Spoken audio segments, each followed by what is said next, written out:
నమస్తే. ఇన్నాళ్ళు నన్ను సపోర్ట్ చేస్తూ, ఎంకరేజ్ చేస్తూ మీ ప్రేమని నాకు అందిస్తున్న ప్రతి ఒక్కరికి కృతజ్ఞతలు. అలాగే ఈ వీడియో కూడా ఖచ్చితంగా మీకు ఉపయోగపడుతుంది. లైక్, షేర్ అండ్ సబ్స్క్రైబ్ చేసి మీ సపోర్ట్‌ని నాకు అందించండి. అలాగే ఈ వీడియో పట్ల మీకున్న అభిప్రాయాన్ని కామెంట్ సెక్షన్‌లో కామెంట్ చేసి తెలియజేయండి. ఇప్పుడు వీడియోని చూద్దాం. హలో అండి. ఇక్కడ మనము నిన్న మనం సంగమం చూసాం కదా, అలానే ఇక్కడ తీర్థాలు ఉన్నాయన్నమాట. ఇప్పుడు మనము రుద్ర తీర్థం దగ్గర ఉన్నాం, రుద్రపాద తీర్థం దగ్గర ఉన్నాం అన్నమాట. ఇక్కడి నుంచే నృసింహ సరస్వతి స్వామి వారు అంతర్ధానం అవడం జరిగిందనమాట. అయితే స్వామి నిజంగా అంతర్ధానం అయ్యారా, మనల్ని వదిలేసి వెళ్ళిపోయారా అని అంటే అది కాదు. నేను ఎక్కడికి వెళ్తాను? నృసింహ సరస్వతి స్వామి అవతారానికి, మనకి దశావతారాల్లో ఉన్న నరసింహస్వామి అవతారానికి ఒక పోలిక ఉంది.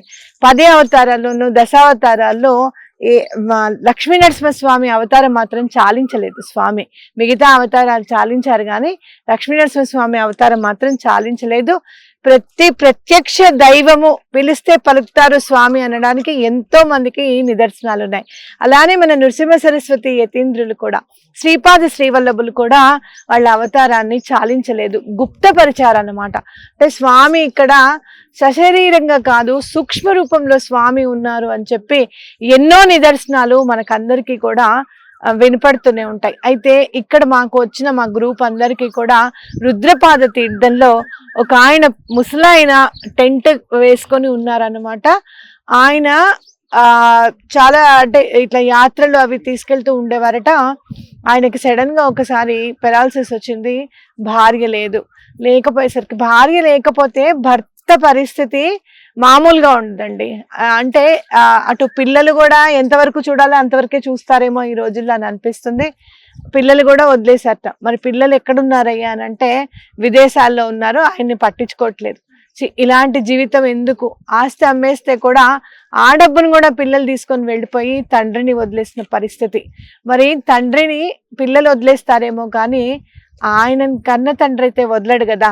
అలాగే నృసింహ సరస్వతి స్వామి వారే ఆయనకి కన్న తండ్రి అయ్యారు, పరమాత్ముడు. అయితే ఆయన వచ్చి ఇలాంటి జీవనం నాకు వద్దు, దుర్భరమైన జీవితం వద్దు అనుకొని వచ్చి రుద్రపాద తీర్థంలో మునిగిపోతుండగా స్వామి పట్టుకుని లాగి, ఎరా గాణగాపురం వచ్చి మునిగిపోవడానికి చనిపోవడానికి వస్తావా? అలా ఏం కాదు, పద, 25 జన్మల పాప ఫలితం నీదుంది, అదంతా కూడా నేను కర్మ అనుభవింప చేస్తాను, నీకేం కాదు, నేనున్నాను, నేను చూసుకుంటాను అని చెప్పి మాట ఇచ్చి ఆ ఒడ్డుకి తీసుకొని వచ్చి అక్కడ కూర్చోబెట్టారట. ఆయన అక్కడే ఉంటే ఒక ఆటో అతను, అయ్యో ఇతనికి ఒక టెంట్ అన్నా ఏర్పరచాలి అని చెప్పి ఒక టెంట్ వేశారు చిన్నగా. మీకు అక్కడ జూమ్ చేసి చూపిస్తారు ఇప్పుడు. అలాగే ఆయనకు ఒక వాకర్ కూడా ఇచ్చారు. చాలా ఆశ్చర్యకరమైన విషయం ఏంటి అని అంటే, ఆయనకి పాపం చక్కెరకేళి అరటిపండు తినాలి అని అనిపించిందిట. నాకు చక్కెరకేళి అరటిపండు తినాలని అనిపించితే అమలాపురం నుంచి ఒక భక్తురాలు వచ్చి ఆయనకి చక్కెరకేళి అరటిపళ్ళు సమకూర్చారట. అంటే స్వామి తలుచుకుంటే ఎంత బాగా చూసుకోగలరు అనేది ఇది ఒక నిదర్శనం అన్నమాట. గాణగాపుర క్షేత్రంలో ఎవరొచ్చినా కూడా తల్లిదండ్రులు దూరం అయ్యారు అన్న బాధను మాత్రం తప్పకుండా వదిలేసేయండి. ఎందుకు అనంటే మనకి తల్లి, తండ్రి, గురువు, దైవం. మీరు నరసింహస్వామి ప్రపత్తి చదివితే మాతా నృసింహ, పితా నృసింహ, భ్రాతా నృసింహ, సఖా నృసింహ. అంటే తల్లి లాలన, తండ్రి పాలన, మాతృత్వంలోని మాధుర్యం, అలాగే భ్రాతృత్వంలోని సహకారం, స్నేహంలోని, మిత్రత్వంలోని మమకారం, ఇవన్నీ కూడా ఒక గురువుని ఆశ్రయిస్తే మనకి కలుగుతాయి అని చెప్పడంలో ఎటువంటి అతిశయోక్తి లేదు. తప్పకుండా స్వామిని నమ్మండి. గాణగాపురం తప్పకుండా రండి. మా అందరికి ఇట్లా నేను గ్రూప్తో వచ్చినప్పుడు, మామూలుగా ఒకదాన్ని వచ్చినప్పుడు దర్శనం చేసుకుంటాను, వెళ్ళిపోతాను. కానీ ఒక గ్రూప్తో వచ్చినప్పుడు మనకి స్వామి ఎన్ని నిదర్శనాలు చూపిస్తున్నారు అని అంటే 1 కాదు 2 కాదండి. నిన్న అన్నము అందరూ తింటారు కదా అని చెప్పి మామూలుగా వెజిటబుల్ రైసే చేయించాను నేను. ఎందుకు చేయించాను అనంటే గురువుకి అలా అన్ని కలిపి వండితే సంకల్ప బలము నెరవేరుతుంది అని చెప్పి నేను ఒకసారి మొన్న వీడియోలో చెప్పడం జరిగింది. అలానే ఏదైనా సంకల్ప బలం నెరవేరుతుంది అందరికి, ఇది ప్రసాదంగానే మనం భావించి తింటున్నాం కదా అని చెప్పి మామూలుగా వెజిటేబుల్ రైస్ కుర్మా చేయించాను. అందరం తిన్న తర్వాత కూడా మళ్ళీ అంతమంది తినేటట్టుగా ఆ ప్రసాదం అలానే ఉండిపోయిందండి. అయ్యో ఎక్కువగా చేసేసావా అని నేను అడిగినప్పుడు, అయ్యప్ప అనమాట మన క్యాటరర్స్, అతన్ని అడిగినప్పుడు లేదండి నేను 10 కిలోలు అన్నం వండాను, ఇంతమంది తిన్న తర్వాత కూడా మళ్ళీ అంత అన్నమే ఉంది అంటే నాకు ఆశ్చర్యం అనిపిస్తుంది, నేను నిజంగా 10 కిలోలే వండానండి అని చెప్పాడు అతను. సరేలే పర్వాలేదు అని చెప్పి, మా ఆశ్చర్యానికి ఏంటంటే రాత్రి అంతా ఈ సర్దుకొని అది తీసుకొని వెళ్ళేటప్పటికి 11 అయింది. అది 1 గంట వరకు అందరికీ ఇస్తూ ఉంటే అందరు జనాలు వస్తూనే ఉన్నారు, ఆకలిగా ఉన్న వాళ్ళు. అది 1 గంట వరకు ఎవరెవరికైతే అందాలో అందరికీ అందింది అనమాట. ఇదంతా కూడా మనకి ఇట్లా ఈ టెంట్ లో ఆయన ఉంటున్నారు అని చెప్పడం అంతా. బాబాయ్ గారు రండి. గాణగాపురం నేను మార్చి 22వ తారీఖు నా పర్సనల్ వర్క్ మీద వచ్చానండి. నాకు అత్యంత చాలా అర్జెంట్ పని మీద, స్వామి నువ్వు తప్ప ఇంకెవ్వరూ లేరు నన్ను రక్షించేవాళ్ళు అని చెప్పుకొని స్వామిని దర్శించడానికి నేను వచ్చినప్పుడు గురుచరిత్ర చదువుతున్నాను. ఒక్క రోజులోనే గురుచరిత్ర 2 డేస్లో కంప్లీట్ చేయగలిగాను. అయితే గురుచరిత్ర చదువుతూ ఉన్నప్పుడు వచ్చి అమ్మ మీరు తెలుగువారా అని అడిగారు. అయితే ఇంతకు ముందు నేను గాణగాపురం వచ్చినప్పుడు నేను అయ్యో ఎవరికి నేను ఇవ్వలేకపోయాను, అంటే ఎంతో కొంత నా చేతుల్లో ఉన్న ధనం లేకుండా పోయింది. ఆ రోజు నేను అలా అయ్యో నన్ను ఎవరు అడగకపోతే బాగుండు, నేను లేదని చెప్పాలి, ఈరోజు నేను పరిస్థితి పరిస్థితి అనమాట. అది గుర్తుండి కొంచెం ధనం సమకూర్చుకుంటే ఆయన చూడంగానే ఇదిగోండి 500 తీసుకొని, అంటే అమ్మ నాకు డబ్బు వద్దు అని అన్నారు ఆయన. అయ్యో నేను మీకు ఇవ్వడం లేదండి, మీరు ఏదైనా సేవ చేయగలిగితే కనుక చెయ్యండి అని అంటే వెంటనే ఆయన నేను గురువారం నేను భిక్షావందనం చేస్తానమ్మా, అందులో దీన్ని నేను సమర్పిస్తాను అని చెప్పారు. ఆయన నోటి నుంచే అమ్మ మీరు ఇప్పుడు మార్చి 22 వచ్చారు కదా, ఏప్రిల్ 21 తప్పకుండా రండి అని అన్నారు. ఎంత ఆశ్చర్యం అనిపించిందంటే నాకు, మార్చి 22 మా వారి పుట్టినరోజు అని నేను వచ్చాను. ఆయనకు తెలియదు కదా నా పుట్టినరోజు ఏంటో ఎవరో నేను తెలీదు. ఏప్రిల్ 21 నా పుట్టినరోజు. అంటే స్వామి డిసైడ్ చేశారనమాట, నీ పుట్టినరోజు కూడా నువ్వు ఇక్కడ ఉండాలి అని చెప్పి. అప్పుడు నాకు అనిపించింది, ఆహా నేను అనుకున్న పని స్వామి నెరవేరుస్తారు అన్న ధైర్యం వచ్చిందనమాట. ఆయన ఏప్రిల్ 21 రా అని చెప్తే, ఆయన ఇంకా నేను అనుకున్నాను స్వామి ఆయన రూపంలో వచ్చి చెప్పారని చెప్పడం, ఏప్రిల్ 21 ఇక్కడికి రావడం, చక్కగా చండీ హోమము చేసుకోవడం జరిగింది. అప్పుడు చెప్పాను నేను ఇలా ఒకటి ట్రిప్ వేయాలనుకుంటున్నానండి, దానికి మీ సహకారం కావాలి అని అంటే, నాదే ఉందమ్మా స్వామి తలుచుకుంటే అదే అయిపోతుంది అని చెప్పడం. అప్పటి నుంచి నేను ఆయనని మమకారంగా బాబాయ్ గారు అని పిలవడం. ఆయన కూడా తన సొంత పిల్ల, తన సొంత కూతురు ఎలా ఒక యాత్రను వేస్తే ఎలా హెల్ప్ చేస్తారో అలానే నాకు హెల్ప్ చేయడం జరిగింది, సహాయం చేయడం జరిగింది. అలాగే ఇక్కడ ఎన్నో తీర్థాలు ఉన్న తీర్థాలన్నిటి గురించి కూడా చక్కగా చెప్పారు. మనకి ఇవాళ దర్శనం ఏంటంటే, స్వామి దర్శనం ఎలా జరిగింది అని అంటే, ఆయన టెంట్లో ఎవరైతే ఉన్నారో ఆయన ద్వారా మనకి స్వామి ఇక్కడ సూక్ష్మ రూపంలో ఉన్నారు. అయ్యో మనకి ఏ కష్టం వచ్చినా ఇంకా స్వామి తప్పకుండా నెరవేరుస్తారు అని మనకి ఖచ్చితంగా మనకి ఈయన ద్వారా మనకి తెలిసిందనమాట ఇవాళ. కాబట్టి అందరం దండం పెట్టుకోండి.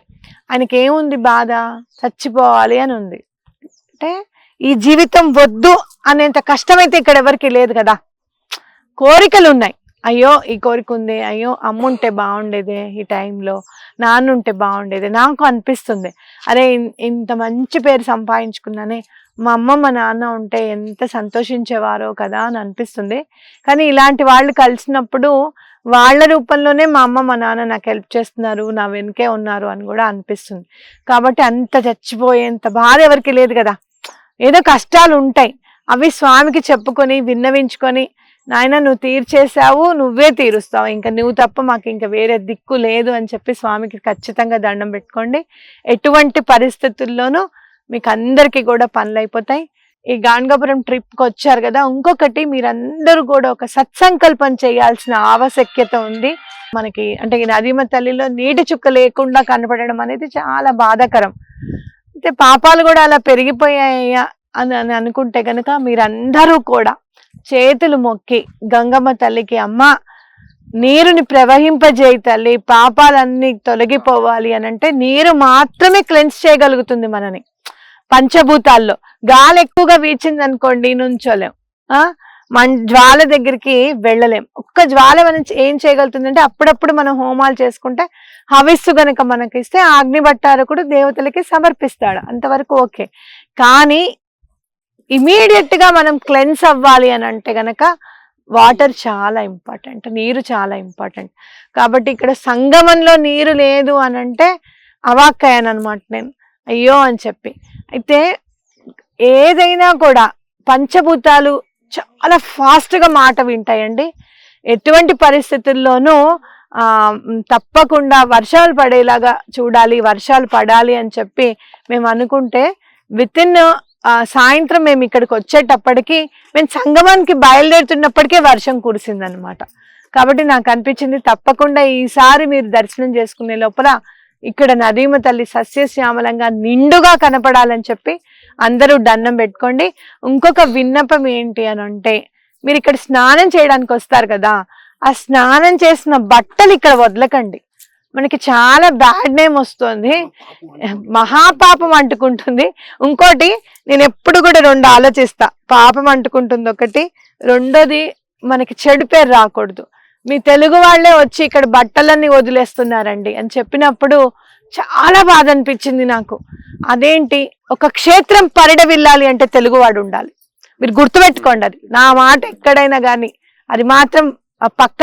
ఎందుకు అని అంటారా, మనం వస్తాం కదా క్షేత్రంలో, అయ్యో ఈ పూజ చేయించుకుందామా, అయ్యో ఇప్పుడే కదా మనం వచ్చాము, ఇక్కడే కదా ఉన్నాము, అది ఎంత ఖర్చైనా పర్వాలేదు చేయించుకుందాం పూజ అని చెప్పి మనం ముందుకు వెళ్తాము. తప్పకుండా స్వామికి సమర్పించుకోవాలన్న ఆలోచన మనకి తెలుగు వాళ్ళలో ఉంటుంది అనేది నా ప్రగాఢ విశ్వాసం. నాకు ఒకళ్ళు ఖచ్చితంగా చెప్పారు, ఏమండి మేము ఈ ప్రాంతం వాళ్ళం ఆ ప్రాంతం వాళ్ళము, క్షేత్రం పరిడవిల్లాలి, సస్యశ్యామలంగా ధనంతో సమృద్ధిగా ఉండాలి అంటే మీ తెలుగు వాళ్ళు ఉండాలండి అని చెప్పి నాకు ఖచ్చితంగా చెప్పారు ఆయన ఒక 4 years బిఫోర్. కాబట్టి మీరు తప్పకుండా గుర్తుపెట్టుకోండి.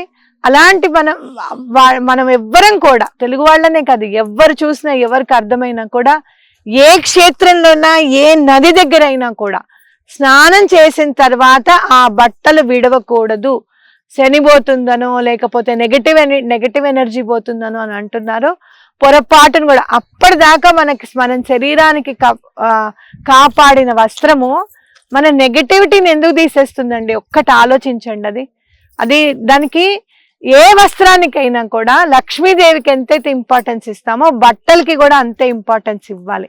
ఎందుకు అనంటే మనని కాపాడుతుంది. మామూలుగా మీకు ఏమైనా ఏం చెప్తాను నేను, ఒక పేపర్ ఉందనుకోండి, చాలా జాగ్రత్తగా, మీరు ఎక్కడైనా గోల్డ్ పెట్టారు, ఆ గోల్డ్ రిలీజ్ చేసుకున్న తర్వాత వాడు కవర్లో ఇచ్చాడు, ఆ కవర్ పడేయకండి అని చెప్తాను నేను.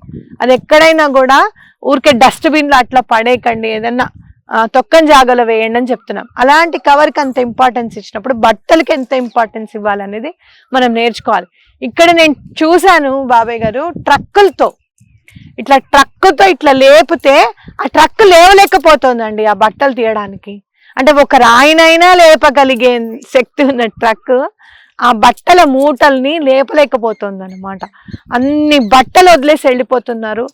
ఆ ఎత్తేవాడు కానీ చేయించేవాడు కానీ వాళ్ళంతా తిట్టుకుంటూ ఉంటే కూడా మనకు తగులుతాయి అవన్నీ కూడా. కాబట్టి బట్టలు విడిచేద్దాము అనే కాన్సెప్ట్ మాత్రం మర్చిపోండి టోటల్గా. ఎప్పుడైతే నదీమ తల్లిలో మీరు స్నానం చేస్తారో ఆ నెగటివిటీ అప్పుడే వెళ్ళిపోతుంది అనమాట. అట్లాగే ఇంకోటి, చేతులెత్తి దండం పెడితే నదీమ తల్లికి తప్పకుండా వింటుంది.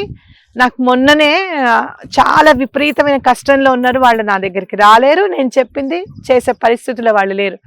మీరు ఎక్కడున్నారండి అంటే నేను కాశీలో ఉన్నానండి అని చెప్పారు. అయితే ఇంకో మాట కాదు, మీరు వెంటనే గంగమ్మ తల్లి వైపు పెట్టి 2 చేతుల దండం పెట్టి, నేను ఈ పరిస్థితిలో ఉన్నాను, కాపాడాల్సింది నువ్వే అని చెప్పి ఆ నదీమ తల్లికి దండం పెట్టుకోండి. తప్పకుండా మీ ప్రాబ్లం సాల్వ్ అవుతుంది అని అంటే 2 months లోపల ఆయన సాల్వ్ చేసి, మీరు ఎలా చెప్పారో మీరు ఏం చేశారో నాకైతే తెలీదు, నేనైతే మీరు చెప్పినట్టుగా 2 చేతులు ఎత్తి దండం అయితే పెట్టుకున్నాను, నా ప్రాబ్లం సాల్వ్ అయిందని చెప్పారు నాకు. అదన్నమాట. కాబట్టి నదీమ తల్లికి కూడా చక్కగా మీరు దండం పెట్టుకోండి. ఎటువంటి పరిస్థితుల్లోనూ ఇప్పుడున్న నది లేదు అని మీరు అనుకోకండి. భూమి లోపల అంతర్గతంగా ఆవిడ ప్రవహిస్తోంది అనమాట. ఆవిడకే దండం పెట్టుకోండి. ఈసారి నేను వచ్చేటప్పటికి సస్యశ్యామలంగా కనపడాలి అని చెప్పి ఆవిడకి దండం పెట్టుకోండి. ఇప్పుడు మనం గురుచరిత్ర పారాయణ కూడా చేసుకుందాం. అలాగే ఎవరెవరికి ఏ అధ్యాయం వచ్చిందో కూడా ఆ అధ్యాయం కూడా తీసుకొని మేము ఈ సమస్యలకి ఇంటికి వెళ్ళిన తర్వాత ఆ అధ్యాయం మళ్ళీ చాలా సావకాశంగా అంటే లీజర్గా, సావకాశంగా అంటే లీజర్గా కూర్చొని అదంతా చదువుకొని రాసుకోండి. ఆ ప్రాబ్లం మీకు తప్పకుండా సాల్వ్ అవుతుంది. ఓకే, అవధూత చింతన శ్రీ గురుదేవ దత్త. బాబాయ్ గారికి కూడా చాలా కృతజ్ఞతలు అన్నమాట.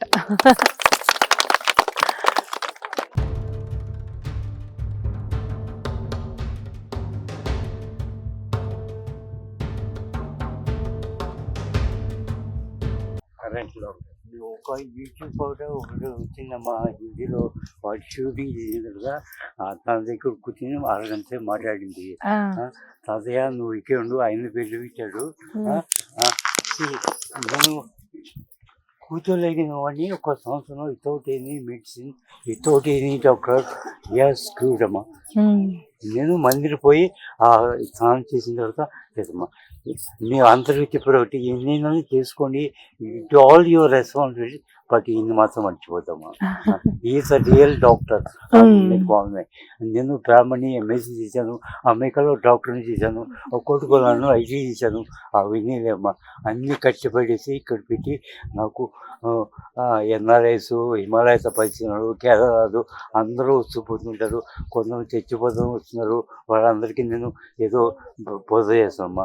నేను ఎవరో జపం చేసిపోయారు, అభిషేకం ఒక ఆయన పోతున్నాడు. కానీ మీరు ఆయన కృప లేకపోతే కనకపోతారమ్మా. అందులోనూ రుద్రబాగోచండి, ఇది సంబంధించింది కదమ్మా. ఆ దత్తభోగం అష్టతీర్థాలు పెట్టింది, ఈ గుళ్ళు పెట్టింది, ఏమి తక్కువమ్మా. నేను కూడా జబ్బు కోసం ఆల్ ఓవర్ ఇండియా 12 రోజులు తీసి అంత పోతుంటే ఈయన కష్టపడేసి ఇక్కడ వచ్చాను. చదువుకున్న వాళ్ళు మగవాడికి ఒకటే చెప్తున్నా, గుళ్ళు వచ్చి ఒక సంవత్సరం మాట్లాడుతున్నా, you have to respect women అమ్మా. స్త్రీని గౌరవించకపోతే ఏమీ లేదమ్మా. ఆ గుళ్ళు చిత్రం రాసింది 13వ తోటి ఆ స్త్రీ ధర్మాలు, పతివ్రత ధర్మాలు వేరమ్మా. You have to respect women. She is the best finance minister in the house. అమ్మ మాతృమూర్తి మా షీఈస్ ద నేచర్. ఆవిడ లేకపోతే ఏమీ కాదమ్మా. ఆవిడ తర్వాతే గురువు గారు సార్ అమ్మా. ఆడపాలు మాత్రం బాగా చదివిస్తున్నారమ్మా. You have to sky's limit అనుకోండి, ఎంత చదివిస్తే అంత మంచిదమ్మా. She is far superior than a man. అమ్మగారు ఆడపిల్లలు మనకన్నా చాలా ముందున్నారు, మీకు తెలియదు. బాంబేలో ఏ ఫ్యాషన్ ఉందో అన్నీ కూడా మీ ఊళ్ళో ఉంటాయమ్మా. మగవాడికి 4 చేతిలో 4 కిలోలు ఇచ్చి 9 గంటలు మొయ్యమంటే మొయ్యగలరా?